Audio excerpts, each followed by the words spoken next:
Welcome to Kenton Teaches. Enjoy the video. You start by confirming prerequisites.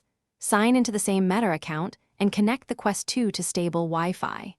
Once done, open the Meta Quest mobile app on your phone and pair the headset. This lets the app query cloud backups tied to your account. Make sure the headset firmware is online so the restore can proceed. You do this because factory reset erases local storage, so a prior cloud backup is the only automated source to recover app saves and settings. Next, in the Meta Quest app, navigate to Devices and select your paired headset, then choose the Cloud Backup Restore option.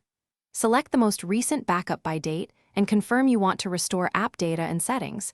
This pulls saved games and configuration back to the headset. After initiating, reinstall games and apps from your library. They'll re-download, and cloud saves will sync once each app launches. Be patient, large libraries take time, and progress shows per app in the app list.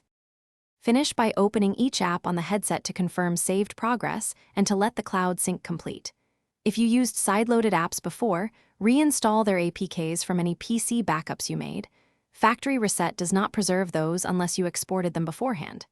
Make sure to reauthorize any third-party accounts inside apps. Troubleshooting tip: if you never enabled cloud backup, local data is effectively unrecoverable. In that case, reinstall purchases and contact Meta support only for account. Thanks for watching. Please subscribe if this video was helpful.